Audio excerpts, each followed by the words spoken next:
Ballad of the Unpicked1, Tadeus Origins, by Booger Bridges.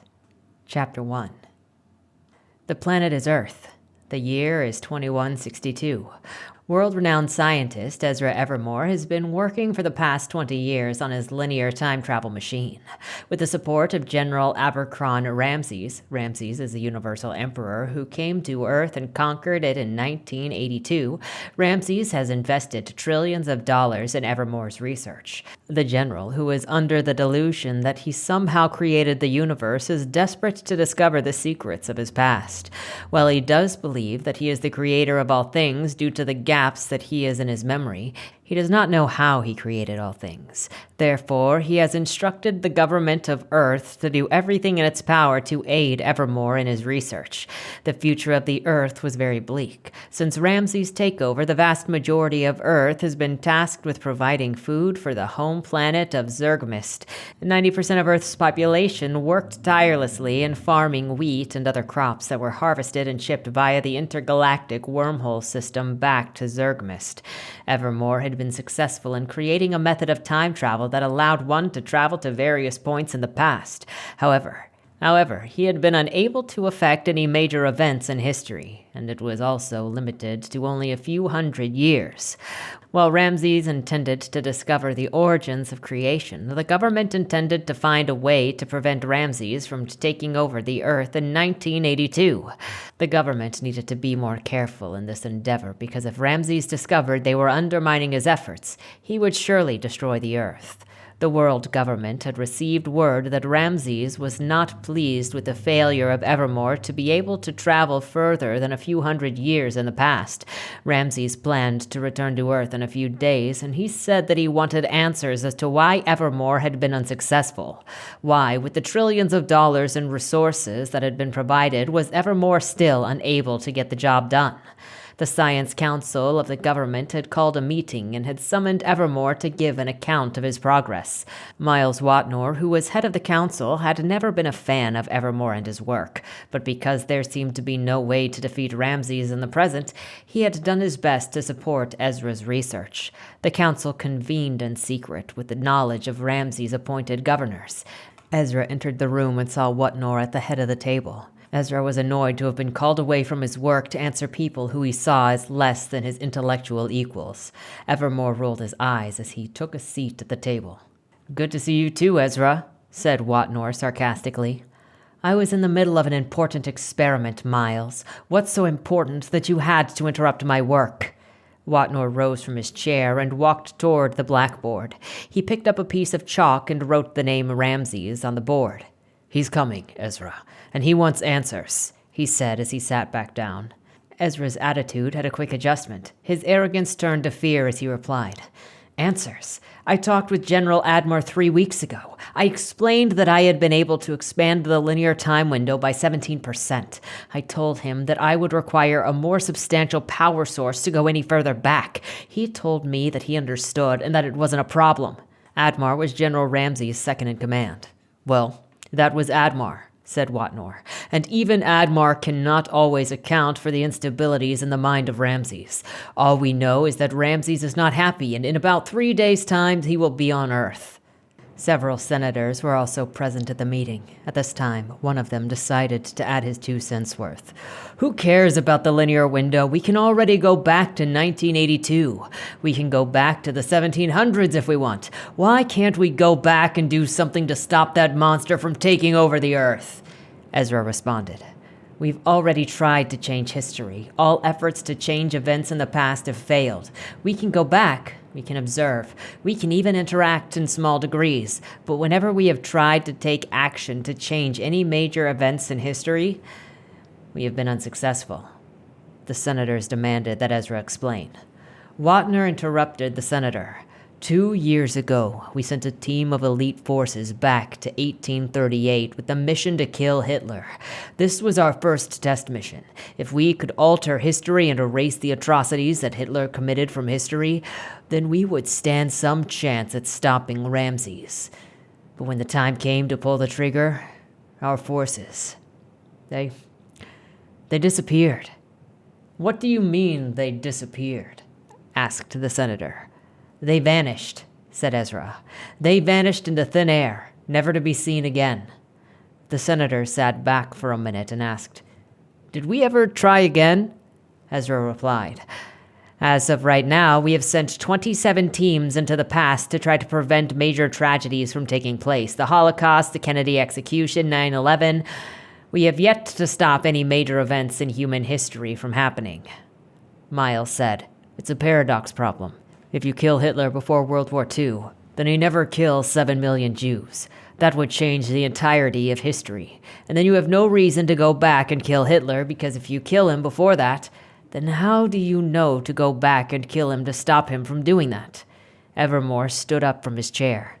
"How much time do I have before Ramses gets here?" 3 days. 72 hours. Not enough to solve the problem, Ezra." Ezra quickly walked toward the door and said, "You're wrong, Miles. I have a time machine. As long as I have any time, I have all the time that I need." 3 days passed as the council and the government scrambled to prepare for the arrival of Ramses.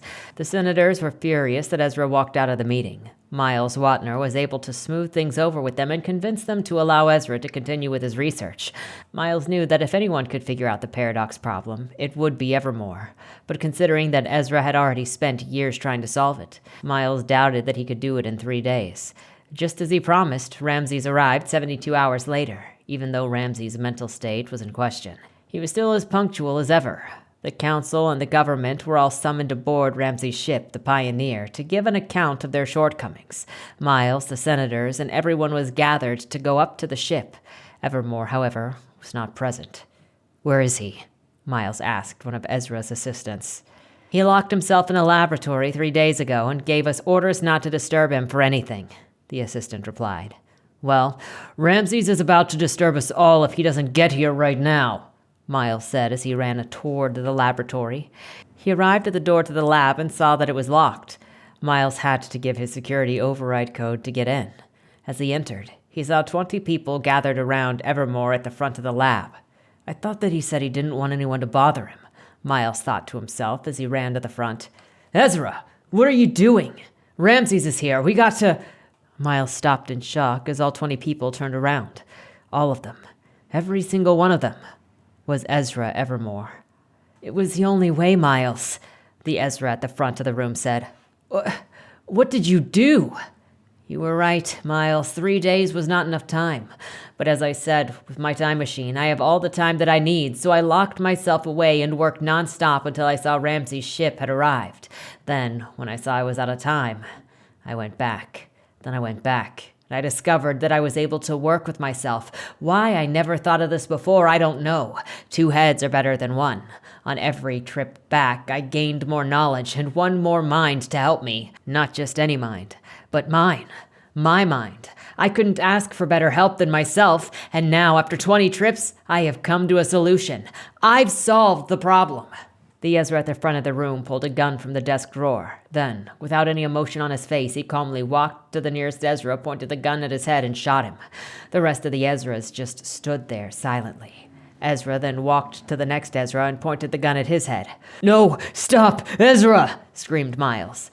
The Ezra with the gun pointed to his head looked at Miles and said, "It's fine, Miles. We have the problem solved. From this point, all 20 cannot go back. My current present me, the one with the gun in his hand, has not gone back yet. He is a version that must move on from this point." As he finished speaking, Ezra shot that Ezra in the head. Miles didn't know what to do. He was frozen in shock as the current Ezra, the one who has not gone back in time yet, walked around the room and shot all the rest. When Ezra finished, he walked over to the sink to wash the blood off his hands. "Do you understand why I shot them instead of one of them shooting me?" Ezra asked. "Because you're a madman?" "No," answered Ezra in anger. "I had to shoot them because it would be impossible for them to shoot me. That would create a paradox. You can't shoot a past version of yourself because that would be just as good as killing yourself." The room was now covered in blood. It was horrific. 20 bodies were laying on the ground, and all of them were Ezra Evermore. What did you just do?" Miles asked. "I just altered history, Miles. I've figured out a way to void a paradox complex." Ezra said as he walked to his personal office. Miles followed Ezra to his office. Ezra picked up an old picture that he had on his desk. "Do you know who this is, Miles?" Miles looked at the picture, but could not recognize who the man was. "Ezra, we don't have time for this. Ramses is waiting." "Shut up and listen," Ezra responded. "This man is the key." Ezra began to explain his plan. "The man in this picture is Marshal Jim Reynolds. He lived in the 1800s. He died in 1895. He was a living legend in his time. My grandfather was a historian. He particularly loved the Old West time period. He collected memorabilia from this time. This was his prized possession." Ezra pointed to a frame on the wall. It was an old paper target from 1884. Marshal Reynolds shot that very target. They say that he did it 50 yards on horseback while the horse was at a full gallop. It's a dead center. A bullseye. My grandfather bought it from a collector in 2087 for 3 Bitcoin. Miles slowly started to inch his way toward the door. He wanted to escape. It was blatantly clear that Evermore had lost his mind. Ezra looked up from the picture and saw Miles heading toward the door. "Where are you going, Miles?" Ezra said as he pulled the gun from his pocket and pointed it at him. "Please, don't shoot me," said Miles. "Sit, Miles. I'm not finished explaining the answer to the time paradox." As all this was going on, the council and the senators had been hauled up to Ramses' ship. Naturally, the first person Ramses wished to talk to was Evermore. "Where is Dr. Ezra Evermore?" asked Ramses. "Lord Ramses, there was a slight delay. Ezra was held up. I've been told that the doctor is on his way and will be here shortly," one of the senators replied. "Do you know who I am?" said Ramses. The senator almost wet his pants. Ramses' voice echoed through the halls of the ship. "When I tell someone to be somewhere, I expect them to be there when I arrive, especially when I have given them trillions of dollars to do a job for me." The senators looked up at Ramses and said, "I'm sorry, Lord, Ramses cut him off. "Take me to him, now." Meanwhile, Evermore continued to explain his plan to Miles. "With the help of my other selves, I developed a way to not only warp time, but space itself, a temporal space wormhole, much like the ones that Ramses used to travel the universe. My plan is simple. I must use an event that took place in time to alter time." Miles interrupted him. "The amount of energy required to create such a wormhole would be massive." "True, but all I need is to create a wormhole large enough for a 44 slug to travel through." Ezra walked over to the framed target on the wall and took it down. "I will travel back to 1884, the day of the shooting contest, and I will create a temporal space wormhole right here, right where the bullet will center the target. The bullet will travel through time and space to a point that I have designated." "What is that designated point, Ezra?" Miles asked. "Thanks to my grandfather's obsession with Marshal Reynolds, I know exactly when and where he will be born. The bullet will travel to that time and space," replied Ezra. You're going to kill him?" "No. He's going to kill himself." "But by doing that, it'll create a paradox. You just said that was not possible," Miles exclaimed.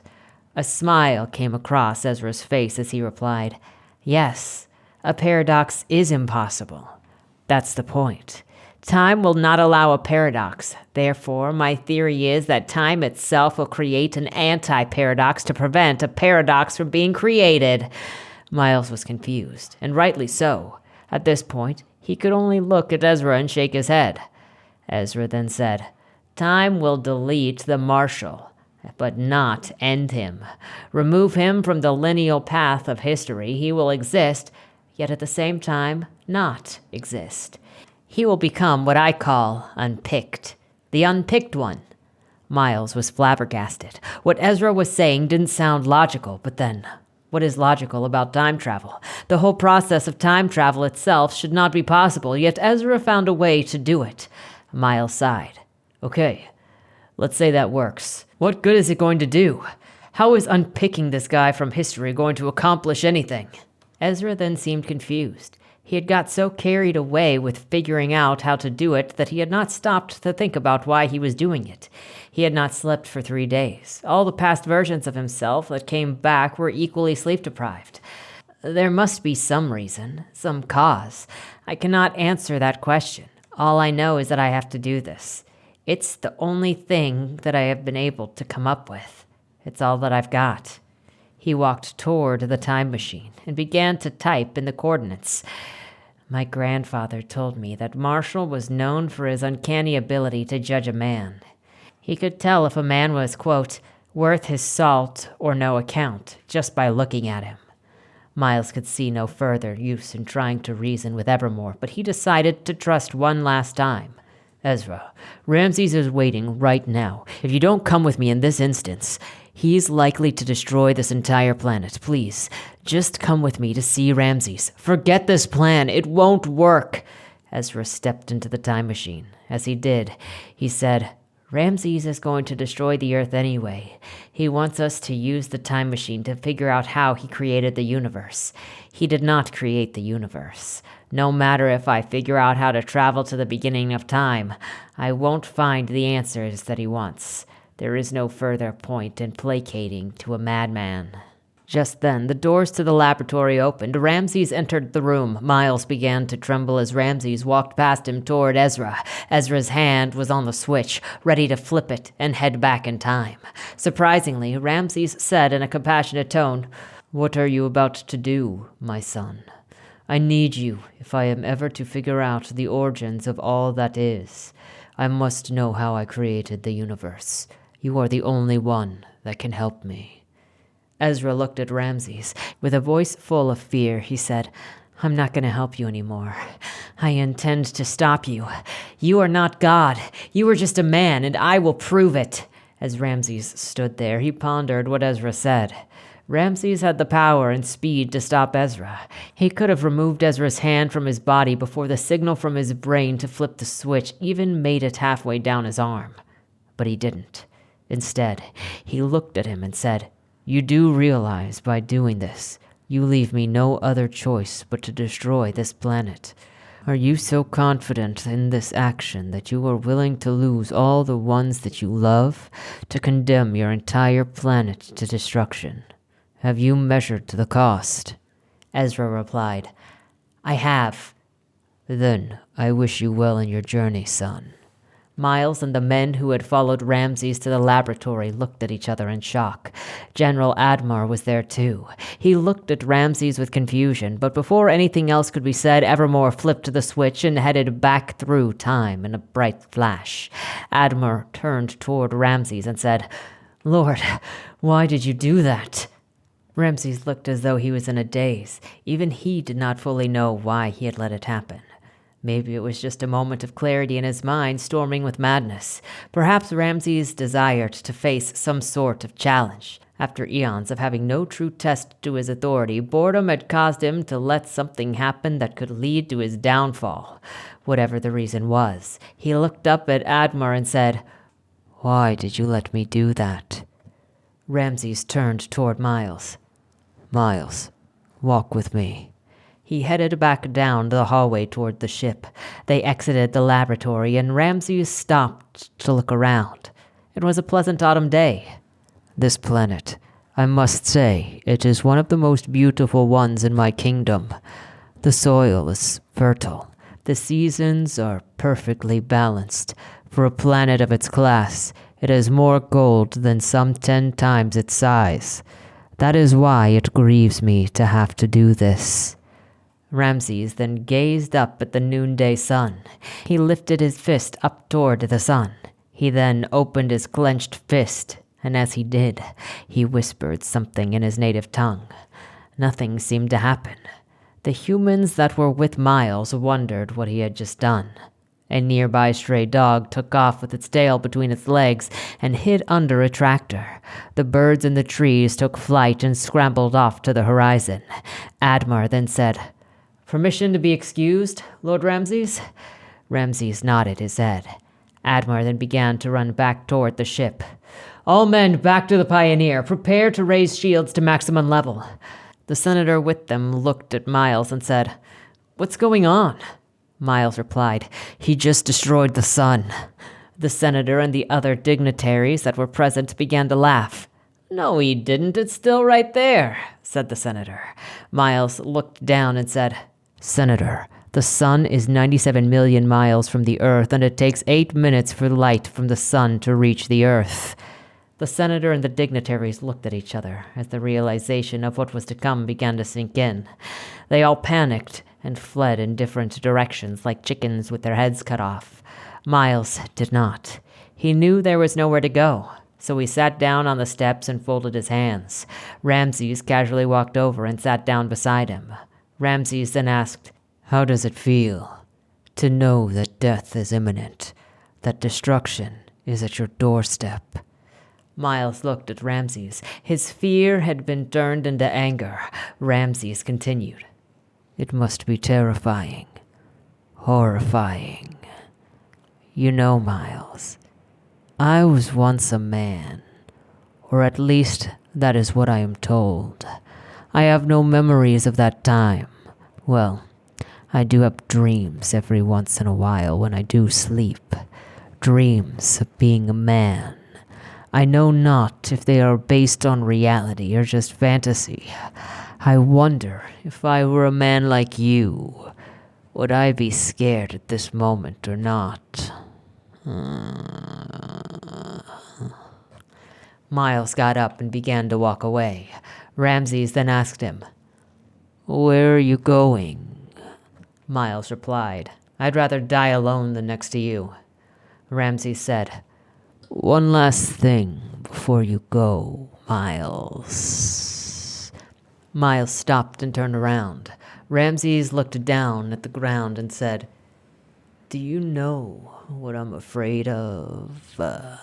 Miles said, No, I don't. Nothing, said Ramses as he looked up at Miles. I am afraid of nothing, and that scares me. Miles turned and went his way. Ramses continued to sit on the steps and wait. A few minutes later, the effects of what he had done began to reveal themselves. He had used his gravitational power to rip the sun apart. He watched as the flames slowly made their way toward the earth. Everything around him began to burn. He seemed content in his actions. He saw a child and flames run by. The child fell to the ground and died. This caused no reaction in him. He then looked down at his hand. A gold ring that he was wearing began to melt. Oh no, he said in sadness as the flames wrapped around the entire globe. The earth was no more. Ramses got up and returned to his ship. It was time to go home.